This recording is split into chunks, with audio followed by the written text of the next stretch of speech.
लिखिएगा, नंद प्रयाग में मंदाकिनी नदी किस नदी से मिलती है? इसका मंदाकिनी नदी किस दो स्थानों के मध्य प्रभावित होती है? लिखिएगा, केदारनाथ से रुद्रप्रयाग के मध्य। क्या?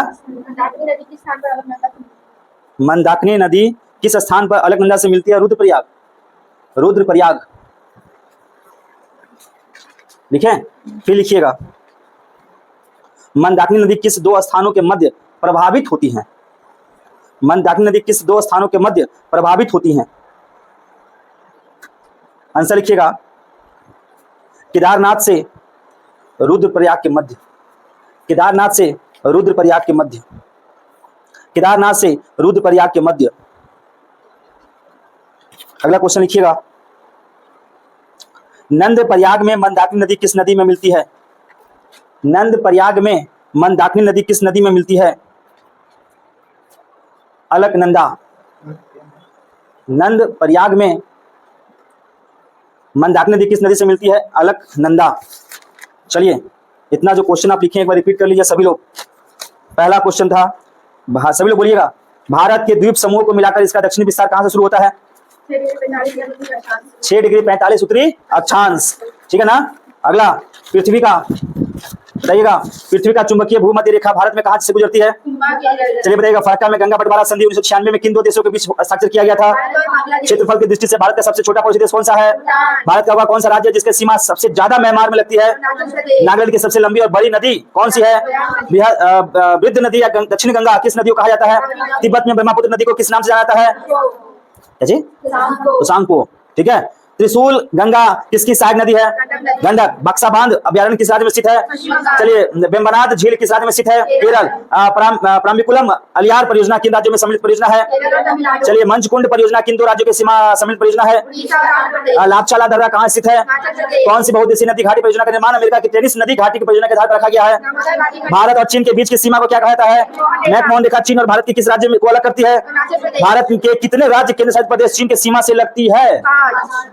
चीन की सीमा से भारत का 5 राज्य लगता है, याद रखिएगा। कौन कौन? हिमाचल प्रदेश, उत्तराखंड, सिक्किम, अरुणाचल प्रदेश और लद्दाख। उत्तर पश्चिम भारत में शीत ऋतु में वर्षा किस कारण से होती है? पश्चिमी विक्षोभ के कारण। भारत में ग्रीष्मकालीन मानसून की प्रवाह की सामान्य दिशा क्या है? दक्षिण पश्चिम से उत्तर पूर्व की ओर। असम हिमालय का विस्तार किन दो नदियों के बीच है? तीस्ता नदी और देहांग नदी के बीच में है, ब्रह्मपुत्र नदी। अरावली पर्वत श्रृंखला किन राज्यों में स्थित है? राजस्थान। मेघाल पर्वत श्रृंखला की सर्वोच्च चोटी कौन सी है? अमरकंटक, जो किस राज्य में है? मध्य प्रदेश। भारत नेपाल के मध्य सीमा का निर्धारण किस नदी द्वारा किया जाता है? काली नदी और गंडक नदी। काली नदी। चलिए, केनरा तट कहां से कहां तक विस्तृत है? भारत का आर्थिक क्षेत्र समुद्र तट में दूरी कितनी तक फैली हुई है? 200 नॉटिकल। गिर पहाड़ियों किस राज्य में स्थित है? गुजरात। अजंता पर्वत श्रेणी किस राज्य में फैला हुआ है? महाराष्ट्र। पूर्वी घाट तथा पश्चिमी घाट दोनों आकर किस पर्वत श्रेणी को मिलता है? नीलगिरी पर्वत। नहीं लिखे हैं। अच्छा, दक्षिण भारत की सबसे ऊंची चोटी कौन सी है? अनायमुड़ी। अनायमुड़ी कितना है? 2695 मीटर। पश्चिमी घाट की सबसे ऊंची पर्वत कौन सी है जो दक्षिण भारत का एवरेस्ट भी कहा जाता है? अनायमुड़ी को याद रखिएगा। अनायमुड़ी किन पहाड़ियों के बीच की सर्वोच्च चोटी है? किन पहाड़ियों के बीच की सर्वोच्च चोटी है? अन्नामलाई। नहीं लिखे हैं? क्यों लिखे हैं? लिखे।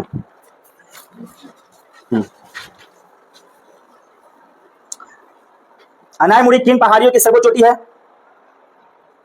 अन्नामिलाई पहाड़ी। अन्नामिलाई पहाड़ी। अन्नामिलाई पहाड़ी।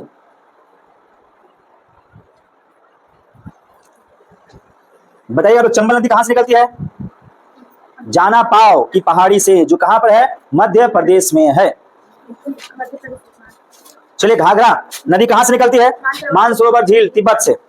चलिए, दीपू दर्रा जो भारत, म्यांमार और चीन के बीच में त्रिकोणीय जंक्शन है, किस सीमा रेखा पर है? मैकमोहन रेखा। दीपू दर्रा कहां स्थित है? अरुणाचल प्रदेश। दीपू दर्रा कहां, कौन सा झील गोदावरी और किस नदी के बीच स्थित है? कोलेरू झील। बेतवा नदी कहां से निकलती है? विंध्याचल पर्वत से। सोन नदी का उद्गम स्थल कहां है? अमरकंटक, मध्य प्रदेश। उसके बाद पेरी नदी कहां से निकलती है? अन्नामलाई, पश्चिमी घाट से। भारत का सबसे बड़ा जनजातीय समूह कौन सा है?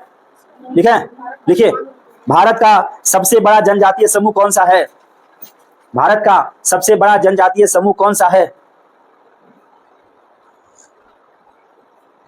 भारत का सबसे बड़ा जनजातीय समूह कौन सा है? लिखिएगा भील। हाँ, नेक्स्ट, भील भील। नेक्स्ट, कौन सी जनजाति मौसमी प्रवासी से संबंधित है? भोटिया, भोटिया जनजाति। हफनी कहाँ ले रहे हैं? कैसे नहीं, आप हफनी लिए झुक के? क्वेश्चन दिख रहे हैं, आप बोला आप ऐसे करके हफनी नहीं लिए? सोते क्या नहीं है? सोया कीजिए, हफनी मत लीजिए, चालाकी मत दिखाइए। हम लोग चलो चतुर आदमी को उड़ते हुए पकड़ लेते हैं। बात समझ में आया? चलिए देखिए, जो इंसान एक बार गलती करता है वो बार बार गलती करता है, क्योंकि उसको आदत लग जाता है उस चीज का। बात समझे? क्योंकि उसके बिना उसको मन ही नहीं लगेगा गलती किए हुए, तो उस गलती करने का उसको फितरत हो जाता है, सुधरने का कोशिश कभी नहीं करेगा। आप लोग बार बार बोलते हैं कि सोइए मत, सोइए मत, सो के आइए, सो के आइए, सोते ही नहीं है। आगे क्लास में हफनी ले रहे, कोई झुक के हफनी ले रहा है, कोई कसौं ले रहा है, ऐसा अच्छा लगता है? सोइए सोइए, टाइम दीजिए पढ़ाई पे, सोइए ज़्यादा। लिखिए, कहाँ थे हम लोग बताइए?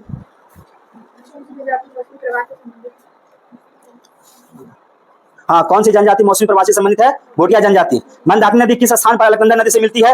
रुद्रप्रयाग। मंदाकिनी नदी किस दो स्थानों के मध्य प्रवाहित होती है? केदारनाथ से रुद्रप्रयाग के मध्य। नंद प्रयाग में मंदाकिनी नदी किस नदी से मिलती है? अलकनंदा से। बद्रीनाथ का प्रसिद्ध मंदिर किस नदी के तट पर स्थित है? लिखिए, बद्रीनाथ का प्रसिद्ध मंदिर किस नदी तट पर स्थित है? बद्रीनाथ का प्रसिद्ध मंदिर किस नदी के तट पर स्थित है? अलकनंदा नदी।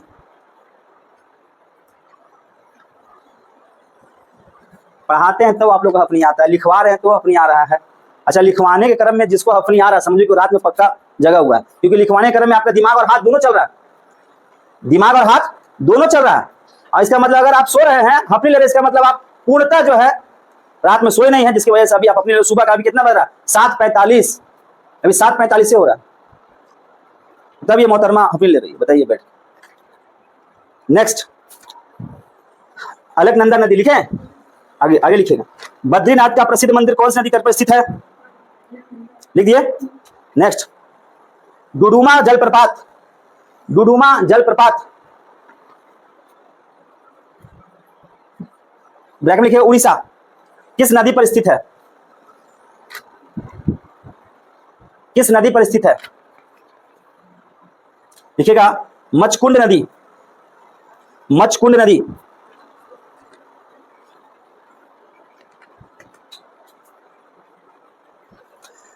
बताइए, बाल्टोरो, बाल्टोरो ग्लेशियर कहां स्थित है? बाल्टोरो ग्लेशियर कहां स्थित है? बाल्टोरो ग्लेशियर कहां स्थित है?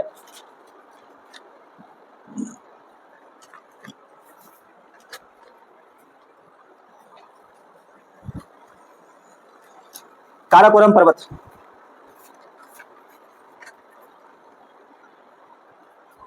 नेक्स्ट, गुजरात के जूनागढ़ की गिरनार पहाड़ियां किस लिए प्रसिद्ध है? गुजरात के जूनागढ़ की गिरनार पहाड़ियां किसके लिए प्रसिद्ध है? बताइए तो, बताइए। केसर, केसर, केसर ऑब्लिक आम। नेक्स्ट, सबसे अधिक मार्ग परिवर्तन करने वाली नदी कौन सी है? सबसे अधिक मार्ग परिवर्तन करने वाली नदी कौन सी है?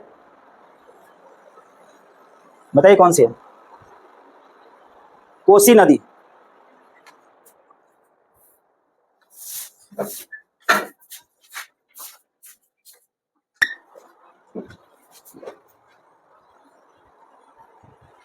चलिए नेक्स्ट लिखिएगा, बंगाल का शोक किसे कहा जाता है? दामोदर को। औद्योगिक भारत का हृदय किसे कहा जाता है? औद्योगिक भारत का हृदय किसे कहा जाता है? छोटा नागपुर पठार को, छोटा नागपुर पठार। औद्योगिक भारत का हृदय किसे कहा जाता है? छोटा नागपुर पठार, छोटा नागपुर पठार।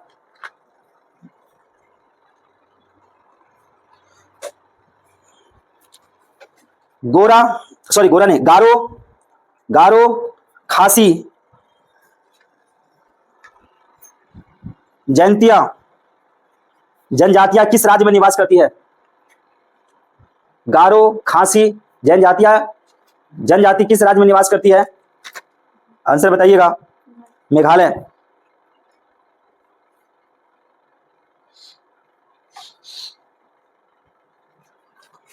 लिखिए 1938 में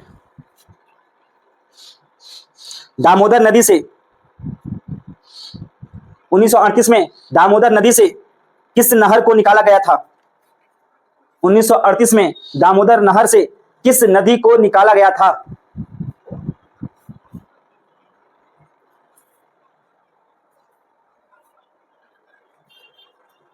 आंसर एडन नहर। एडन नहर। बिहार की त्रिवेणी नहर में किस नदी से पानी जाता है? बिहार की त्रिवेणी नहर में किस नदी से पानी आता है? आंसर लिखिएगा। गंडक। गंडक। नेक्स्ट, भारत के किस नदी को जैविक मरुस्थल कहा जाता है? भारत के किस नदी को जैविक मरुस्थल कहा जाता है? जैविक मरुस्थल कहा जाता है। आंसर लिखिएगा दामोदर नदी। नेक्स्ट, मनाली और केलोंग के बीच सबसे लंबी राजमार्ग एकल ट्यूब सुरंग कौन सी है? मनाली और केलोंग के बीच सबसे लंबी राजमार्ग एकल ट्यूब सुरंग कौन सी है? आंसर लिखिएगा अटल सुरंग। लिखवा दिए थे। मनाली और केलोंग के बीच सबसे लंबी राजमार्ग एकल ट्यूब सुरंग कौन सी है? लिखिएगा आंसर अटल सुरंग। अटल सुरंग।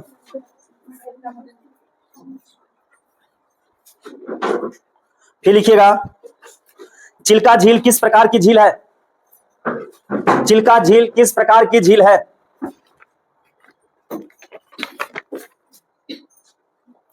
लैगून झील। अच्छा बताइए, तो भीमताल झील किस राज्य में स्थित है? उत्तराखंड। भीमताल झील किस राज्य में स्थित है? उत्तराखंड।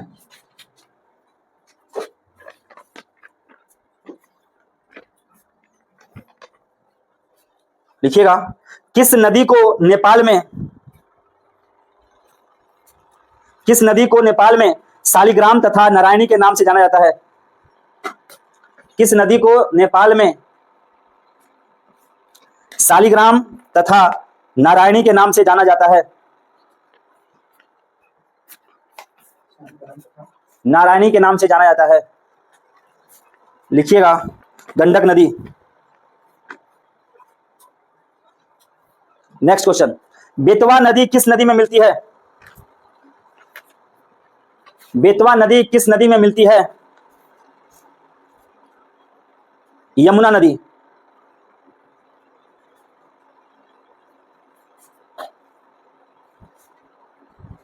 देखो दिल्ली और आगरा के मध्य में नदी है जिसका नाम है यमुना नदी, और वो यमुना नदी जो है ना बहुत ज्यादा प्रदूषित है।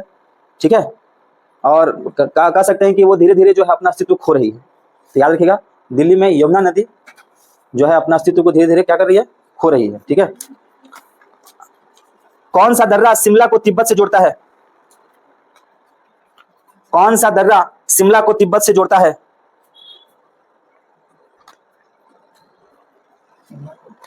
तिब्बत से जोड़ता है क्या बताइए? शिपकिला दर्रा।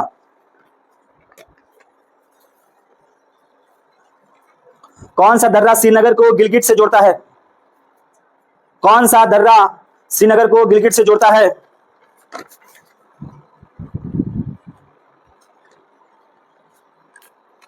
बुर्जिला दर्रा।